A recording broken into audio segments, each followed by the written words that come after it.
Hello everyone, welcome to Namdev academy YouTube channel.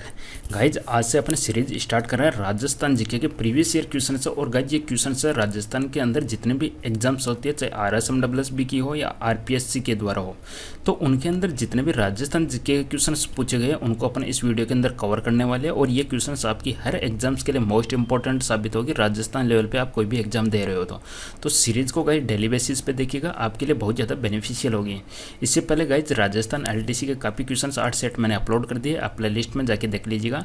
सभी questions को 2018 के अंदर जो एग्जाम्स हुई थी उनके अपलोड कर दिए गए हैं।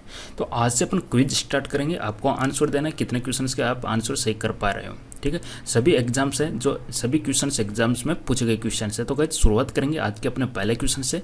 वीडियो को लाइक कर दीजिएगा, चैनल को सब्सक्राइब कर दीजिएगा। आज का पहला क्वेश्चन आप लोगों के सामने ये है, बाइलिंगुअल क्वेश्चन है, डायरेक्ट पेपर से अपने कॉपी पेस्ट किए जो एग्जाम में पूछे गए क्वेश्चन है। और ये क्वेश्चन गाइज RSMSB बोर्ड द्वारा पूछा गया क्वेश्चन है। पहला क्वेश्चन आपके सामने है, मोनोथ नैन्सी किस राज्य का दीवान था। आपको आंसर आता है तो गाइज आप लोग आंसर दीजिएगा। मोनोथ नैन्सी की बात हो रही है, किस राज्य का दीवान था। 4 ऑप्शन आप लोगों के सामने। तो गाइज इस क्वेश्चन का आपका करेक्ट आंसर क्या जाएगा। इस क्वेश्चन का करेक्ट आंसर हो जाएगा ऑप्शन नंबर बी, जोधपुर। मोनोथ नैन्सी है जोधपुर का दीवान था, या आप कह सकते हो इसको मारवाड़ का दीवान भी आप इसको बोल सकते हो। मोनोथ नैन्सी के द्वारा रचित 2 ग्रंथ कौन से गाइज आपको पता होना चाहिए। पहला जो ग्रंथ है वो है नैनशिरी ख्यात। नैनशिरी ख्यात किसके द्वारा रचित है, तो आंसर हो जाएगा मोनोथ नैन्सी। दूसरा ग्रंथ और है जिसका नाम है गाइज मारवाड़ रा प्रज्ञा री विगत। गाइज चाहो तो आप कॉपी पेन लेके बैठ सकते हो और हर क्वेश्चन के एक्स्ट्रा फैक्ट्स जो आपको बताए जा रहे हैं वो लिख सकते हो, ताकि आपकी एग्जाम है तैयारी अच्छे से होती रहे। तो गाइज 2 ग्रंथ है, नैनशिरी ख्यात और दूसरा है मारवाड़ रा प्रज्ञारी विगत। अब गाइज ये दीवान थे तो किसके काल के दौरान दीवान थे, तो गाइज जो जसवंत सिंह के काल, मारवाड़ के उस टाइम महाराजा थे जिनका नाम था जसवंत सिंह। महाराजा जसवंत सिंह के काल के दौरान ये दीवान थे कौन, मोनोथ नैन्सी। तो कई क्वेश्चंस यहाँ से पुटअप हो सकते हैं एग्जाम्स के लिए। मोनोथ नैन्सी द्वारा रचित 2 कृतियाँ कौन सी है, नैनशिरी ख्यात और मारवाड़ रा प्रज्ञारी विगत। क्लियर। नेक्स्ट क्वेश्चन है, निम्न में से कौन सा अभ्यारण्य चूरू जिले में स्थित है। बताना आपको गाइज कौन सी सेंचुरी है जो चूरू के अंदर स्थित है। 4 ऑप्शन आपके सामने। गाइज इस क्वेश्चन का आपका करेक्ट आंसर हो जाएगा option number D, Tal Chhapar आपका करेक्ट आंसर हो जाएगा, जो छापर के अंदर स्थित है। और ताल छापर किसके लिए प्रसिद्ध है गाइज, ये काले हिरण के लिए प्रसिद्ध है। ओके गाइज, और कहाँ पे स्थित है, ये चूरू के अंदर स्थित है। सज्जनगढ़ है, ये कहाँ पे स्थित है गाइज, ये उदयपुर के अंदर स्थित है। ओके, शेरगढ़ है, शेरगढ़ कहाँ पे स्थित है गाइज, ये 12 जिले के अंदर स्थित है। और जो घाना अभ्यारण्य है ये मोस्ट इंपॉर्टेंट बन जाता है, ये भरतपुर के अंदर स्थित है। और इसके कई नाम है, केवला देव भी आप इसको बोल सकते हो। ठीक है, केवला देव भी आप इसको बोल सकते हो। तो 4 ऑप्शन है, चारों अपने अच्छे से क्लियर हो गए। सज्जनगढ़ उदयपुर में, ताल छापर चूरू में, शेरगढ़ 12 में, और घाना पक्षी विहार या केवला देव पक्षी अभ्यारण्य कहाँ पे स्थित है, भरतपुर के अंदर स्थित है। आंसर हो जाएगा इस क्वेश्चन का option number D. Next question है, निम्न में से कौन राज तरंगिणी का लेखक है। आंसर दीजिएगा गाइज, राज तरंगिणी का लेखक कौन है। राइटर ऑफ राज तरंगिणी, कल्याण, कबीर, राणा कुंभा या राणा सांगा। तो राज तरंगिणी की बात करें तो गाइज इसके लेखक है कल्याण। ऑप्शन नंबर ए आपका करेक्ट आंसर हो जाएगा, कल्याण आपका करेक्ट आंसर हो गया। कल्याण कौन थे, इसके बारे में अपने को पता होना चाहिए कि कल्याण कौन थे। तो गाइज कल्याण की बात करें तो ये थे कश्मीरी इतिहासकार, कश्मीरी इतिहासकार थे। ओके गाइज, कल्याण। अब बात कर लेते हैं राज तरंगिणी की। राज तरंगिणी एक संस्कृत शब्द है जिसका मतलब है राजाओं की नदी। संस्कृत शब्द है और जिसका मतलब है राजाओं की नदी, यानी इसके अंदर राजाओं के समय के बारे में इसके बारे में बताया गया है। Clear guys. कुंभा के बारे में कुछ इंपॉर्टेंट चीज़ें कुंभा द्वारा रचित की अपन बात करें तो संगीत मीमांसा इंपॉर्टेंट बन जाता है, एक संगीत राज इंपॉर्टेंट बन जाता है, संगीत मीमांसा ये सब इंपॉर्टेंट हो गई। तो राज तरंगिणी किसके द्वारा रचित है, कल्याण के द्वारा। कल्याण कश्मीरी इतिहासकार है, राज तरंगिणी का मतलब है राजाओं की नदी। नेक्स्ट क्वेश्चन, निम्न में से कौन सा यंत्र राजस्थान के 13 ताली नृत्य में काम नहीं आता है। 13 ताली, 13 ताली, और ताली का मतलब यहाँ पे किससे है, यानी इसके अंदर 13 मंजीरे काम में लिए जाते हैं महिलाओं के द्वारा, 13 मंजीरे।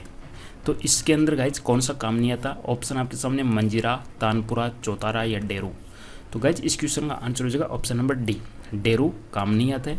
बाकी ये सब काम में आते हैं। इसके अंदर 13 अलग अलग महिलाएं अलग अलग पोजीशन पे शरीर पे मंजीरे बांध के इसके अंदर डांस करती है। ठीक है, अब यहाँ से क्वेश्चन आ सकता है कि कितने मंजीरे, तो आंसर हो जाएगा 13 मंजीरे। किस जाति की महिलाओं के द्वारा किया जाता है, तो गाइज आंसर हो जाएगा कामड़ जाति। किस जाति की महिलाओं के द्वारा ये जो नृत्य किया जाता है, तो आंसर हो जाएगा गाइज कामड़ जाति। और इसके अंदर गाइज जो पुरुषों के द्वारा जो भजन गाए जाते हैं, उन भजन कौन कौन से हैं, एक तो रामदेव भजन है, ओके, और एक है हिंगलाज भजन। ये भजन गाए जाते हैं पुरुषों के द्वारा।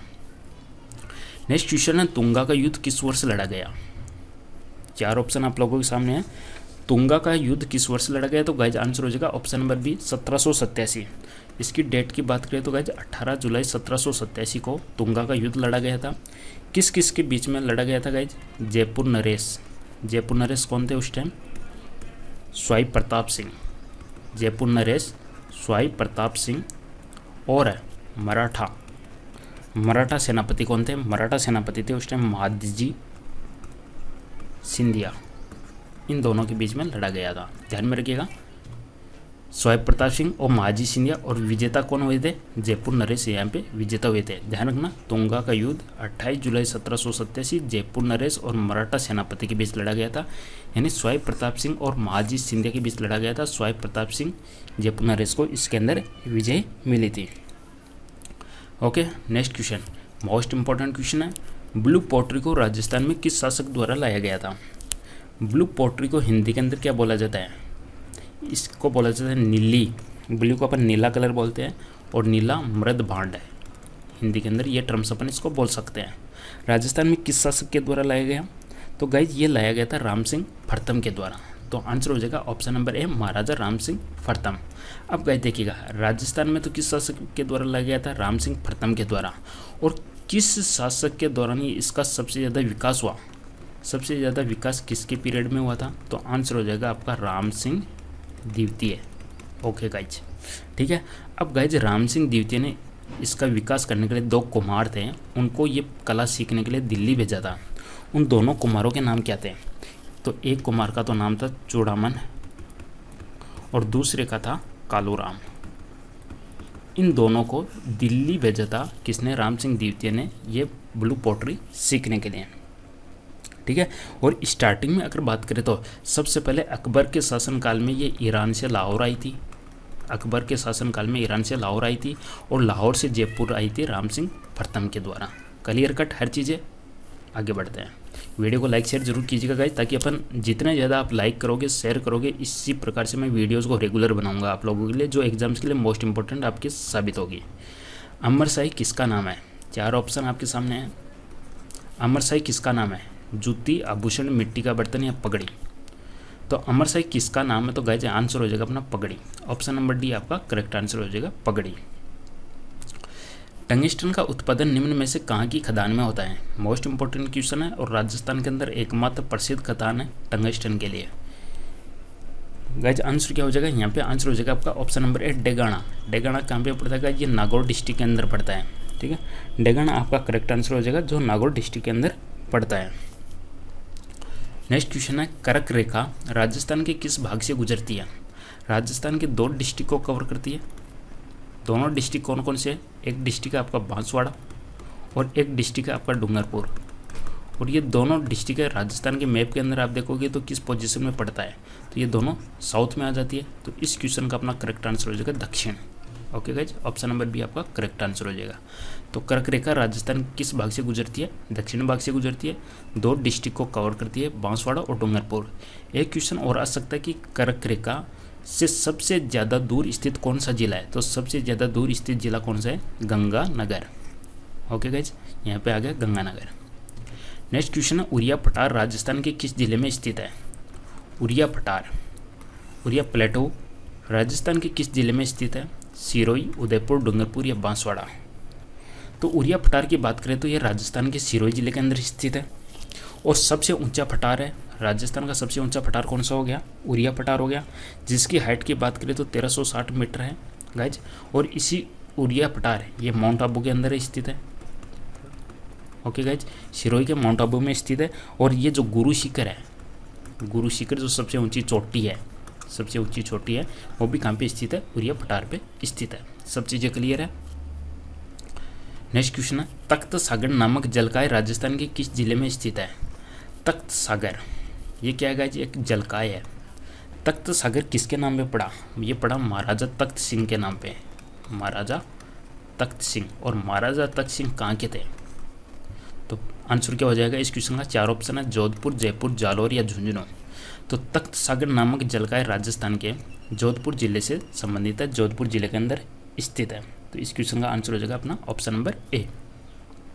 और एक झील और है जोधपुर के अंदर, कायलाना झील, ये भी ध्यान में रखना है आपको। मृत नदी, डेड रिवर की उपमा निम्न में से किस नदी को दी गई है गाइज।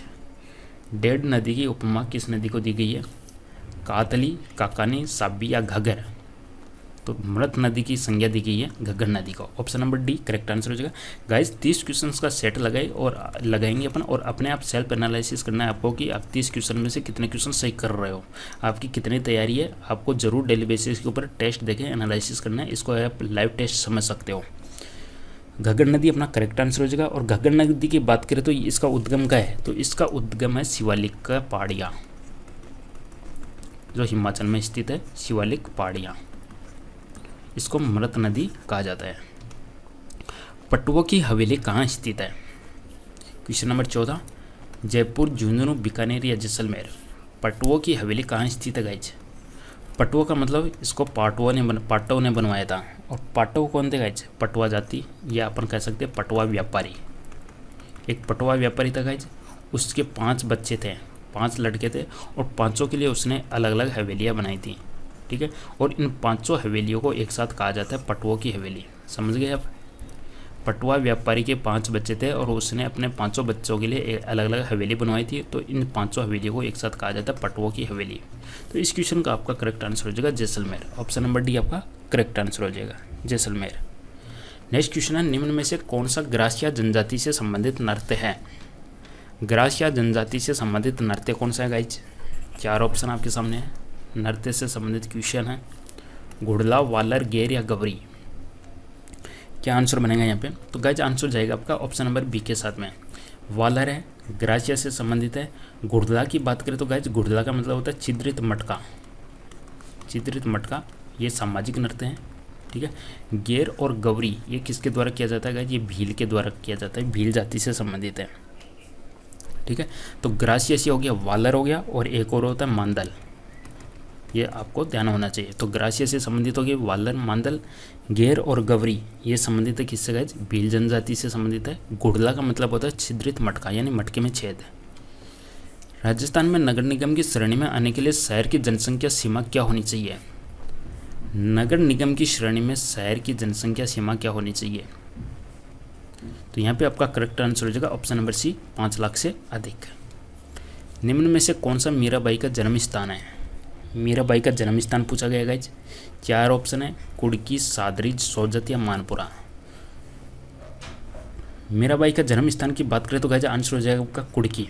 कुड़की कहाँ पे पड़ता है गाइज, मेवाड़ के अंदर पड़ता है, तो कुड़की इनका जन्म स्थान है। मीराबाई का जन्म होता है गाइज सन 1498 के अंदर, और इनका जो देहांत होता है वो होता है 1546 के अंदर द्वारका में होता है। द्वारका में इनका देहांत होता है। और मीराबाई कौन थी गाइज, कृष्ण भक्त थी। मीराबाई के पति का नाम क्या था गाइज, भोजराज, राजा भोजराज। तो यहाँ से जो इंपॉर्टेंट क्वेश्चंस बनते हैं अपन ने देख लिए। मीराबाई 1498 में जन्म होता है कुड़की में, 1546 में देहांत होता है द्वारका में। कृष्ण भक्ति और भोजराज इनके पति का नाम था। नेक्स्ट क्वेश्चन है, राजस्थान वित्त कॉरपोरेशन, राजस्थान फाइनेंशियल कॉरपोरेशन की स्थापना किस वर्ष की गई थी। यह एक इंस्टीट्यूट है जो सभी डिस्ट्रिक्ट के अंदर स्थित है, और इसका जो हेडक्वार्टर है वो जयपुर के अंदर स्थित है, ठीक है। फाइनेंशियल सपोर्ट प्रोवाइड करना इसका मेन उद्देश्य है, और इसकी स्थापना की गई थी गाइज 1955 के अंदर। ऑप्शन नंबर डी आपका करेक्ट आंसर हो जाएगा। और किसके द्वारा स्थापना की गई इसकी, तो इसकी स्थापना की गई गवर्नमेंट ऑफ राजस्थान के द्वारा, राजस्थान सरकार के द्वारा इसकी स्थापना की गई। हेडक्वार्टर इसका जयपुर के अंदर स्थापना होती है 1955 के अंदर। राजस्थान की कुब्बड़ पट्टी कहाँ पे स्थित है। कुब्बड़ पट्टी कहाँ पे स्थित है गाइस, देखिएगा 4 आपको सामने दे रखा है, डिस्ट्रिक्ट दे रखा है। तो गाइस ये क्या है कि 2 डिस्ट्रिक्ट के बीच में सीमा लगी हुई है, और वहाँ का पानी है, वहाँ के अंदर फ्लोराइड बहुत ज़्यादा है, ठीक है गाइज। और फ्लोराइड ज़्यादा होने की वजह से वहाँ पे रहने वाले लोगों के कुब्बड़ रोग हो जाता है, ठीक है। कुब्बड़ रोग होने की वजह से इसको कह दिया कुब्बड़ पट्टी, हंचबैक बेल्ट, ठीक है। यानी फ्लोराइड ज़्यादा होने की वजह से कुब्बड़ रोग हो जाता है। तो ये किन दो डिस्ट्रिक्ट के बीच में लगती है? तो गाइज आंसर हो जाएगा आपका ऑप्शन नंबर डी, नागौर और अजमेर। नागौर और अजमेर, ऑप्शन नंबर डी। समझ में आ गया कुब्बड़ पट्टी क्यों कहा जाता है। नेक्स्ट क्वेश्चन है, 13 ताली नृत्य का संबंध किस जाति से है? अभी हमने देख लिया, जिसके अंदर 13 मंजीरे शरीर पे बांधे जाते हैं, किस जाति की महिलाओं के द्वारा किया जाता है? भील, कामड़, मीणा या खटोड़ी? तो गाइस यहाँ पे आपका करेक्ट आंसर हो जाएगा ऑप्शन नंबर बी के साथ में, कामड़ जाति की महिलाओं के द्वारा किया जाता है। नेक्स्ट क्वेश्चन है, निम्न में से किस लोक देवी को थार की वैष्णो देवी कहा जाता है? थार की वैष्णो देवी किसे कहा जाता है गाइस? जीण माता, ज्वाला माता, चामुंडा माता या तनोट माता? थार की वैष्णो देवी को किसको कहा जाता है? तो गाइज आंसर हो जाएगा तनोट माता को। तनोट माता कहाँ पे स्थित है गाइज? जैसलमेर के अंदर स्थित है। Okay guys. जीण माता कहाँ पे स्थित है गाइज? सिक्कर के अंदर स्थित है। गाइज कमेंट करके मेरे को दोनों ऑप्शन के बारे में बताइएगा, बी और सी के बारे में, कि ये दोनों मंदिर कहाँ पे स्थित है, चामुंडा और ज्वाला माता, दोनों के बारे में कमेंट कीजिएगा। तो गाइज यहाँ पे आपका करेक्ट आंसर हो जाएगा थार की वैष्णो देवी तनोट माता जैसलमेर के अंदर स्थित है।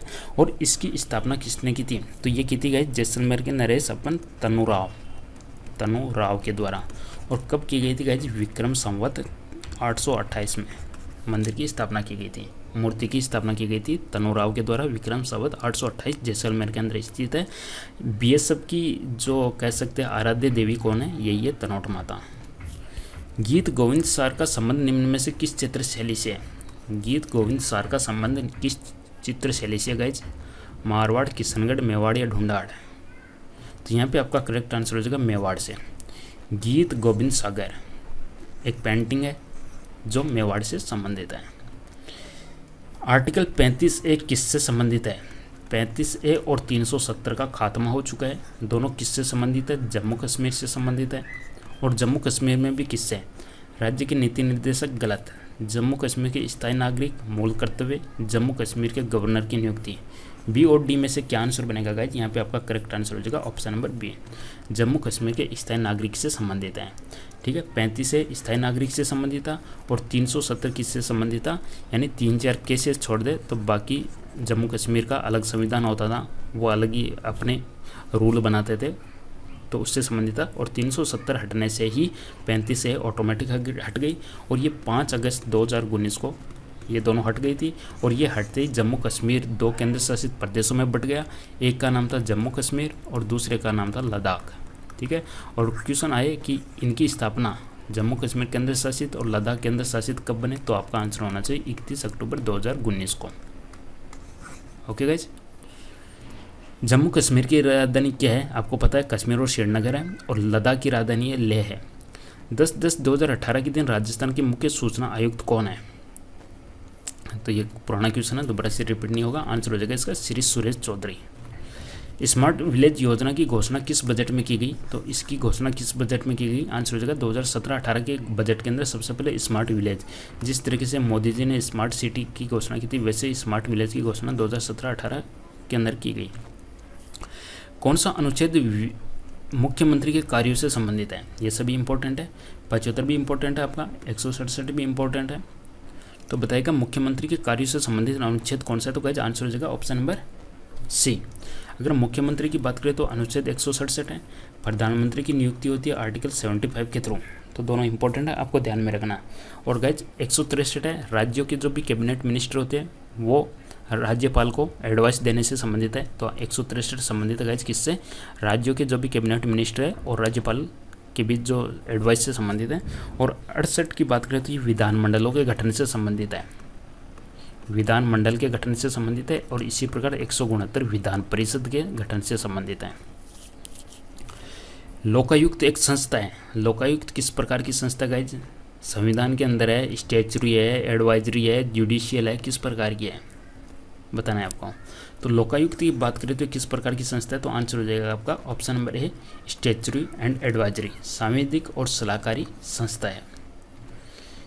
राई सरनोबत किस से संबंधित है? खिलाड़ी का नाम है गाइज, जो महाराष्ट्र से बिलोंग करती है। कोल्हापुर इनका जन्म स्थान है। तो तो आपको बताना कि ये किससे संबंधित है। एग्जाम में पूछे गए क्वेश्चन से सभी, तो आंसर हो जाएगा आपका निशानेबाजी से संबंधित है, शूटिंग से संबंधित है। और राजस्थान में शूटिंग से संबंधित कौन है गाइज? अपूर्वी चंदेला। 18वें एशियन खेलों में से भारतीय दल ने मिक्स 4x400 मीटर रिले दौड़ में कौन सा पदक जीता? तो 18वें एशिया खेल कहाँ पे आयोजित किया गया था गाइज? ये किए गए थे इंडोनेशिया के अंदर और 2018 के अंदर हुए थे ये, ठीक है गाइज। और उस टाइम इन्होंने पदक जीता, रजत पदक। बस आप इतना याद रखिएगा जी, 18वां एशियाई खेल्स कहाँ पे हुए थे? तो आपका आंसर हो जाएगा इंडोनेशिया। 2018 एशियन गेम्स में हेप्टाथलन इवेंट्स में स्वर्ण पदक जीतने वाली पहली भारतीय खिलाड़ी कौन है? तो गाइज ये पहली भारतीय खिलाड़ी है इवेंट्स में स्वर्ण पदक जीतने वाली, तो आंसर हो जाएगा आपका Sapna Barman. Option number C correct answer हो जाएगा।